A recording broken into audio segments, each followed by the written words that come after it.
ನಿನ್ನೆ ರಾತ್ರಿ ಇಹಲೋಕ ತ್ಯಜಿಸಿರುವ ನಟ ರಘುವೀರ್ ಪಾರ್ಥಿವ ಶರೀರವನ್ನು ಅಂತಿಮ ದರ್ಶನಕ್ಕೆ ಇರಿಸಲಾಗಿದೆ. ಸಂಪಂಗಿ ರಾಮನಗರದ ನಿವಾಸದಲ್ಲಿ ಅಂತಿಮ ದರ್ಶನಕ್ಕೆ ವ್ಯವಸ್ಥೆ ಮಾಡಲಾಗಿದ್ದು, ಗಣ್ಯರು ಅಭಿಮಾನಿಗಳು ಬಂದು ಅಂತಿಮ ದರ್ಶನ ಪಡೆಯುತ್ತಾ ಇದ್ದಾರೆ.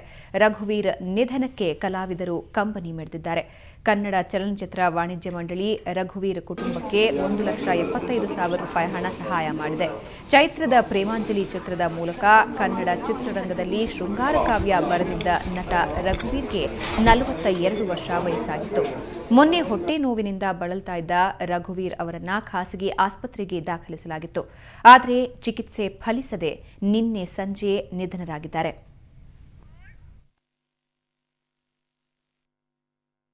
ನಾನು 89ನೇ ಇಸ್ವಿಯಲ್ಲಿ ಇದೇ ಮನೆಗೆ ಬಂದಿದ್ದೆ. ನಾನು ಅವರಿಗೆ ಒಂದು ಆಪರ್ಚುನಿಟಿ ಕೇಳಿಕೊಂಡು ಬಂದಾಗ ಅವ್ರ ತಂದೆಯವರು ಮುನಿಯಲ್ಲಪ್ಪನವರು, ಅವ್ರ ತಾಯಿಯವರು ಇದ್ದರು.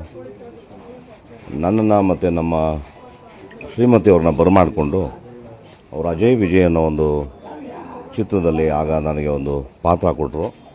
ಬಹುಶಃ ಆ ದಿನದ ಒಂದು ಸಂಭಾವನೆ ನನ್ನ ಮಗ ಗುರುರಾಜನ ಫೀಸ್ಗೆ ನನಗೆ ಹೆಲ್ಪ್ ಆಗಿತ್ತು. ಆ ಚಿತ್ರದಲ್ಲಿ ನನಗೆ ಭಾಳ ಒಳ್ಳೆಯ ಹೆಸರು ಕೂಡ ಬಂದಿತ್ತು. ಸುಮಾರು 1 ತಿಂಗಳ ಕಾಲ ನಾವೆಲ್ಲ ಒಟ್ಟಿಗಿದ್ವಿ. ಅವೆಲ್ಲವೂ ನನಗೆ ಬೆಳಗ್ಗೆ ತುಂಬ ನೆನಪಾಗಿ ಮನಸ್ಸಿಗೆ ತುಂಬ ಹರ್ಟ್ ಆಯಿತು. ಸಣ್ಣ ವಯಸ್ಸು, ಇವತ್ತು ಅವರು ನಿಧನ ಆಗಿರೋಂಥ ಒಂದು ವಿಚಾರ ನಿಜವಾಗಲೂ ಪಾಪ ಅವರ ಕುಟುಂಬಕ್ಕೆ ಆ ದೇವರು ಆ ನೋವನ್ನ ಭರಿಸುವಂಥ ಶಕ್ತಿ ಕೊಡಲಿ, ಅವರ ಆತ್ಮಕ್ಕೆ ಶಾಂತಿ ಸಿಗಲಿ. ಕರ್ನಾಟಕ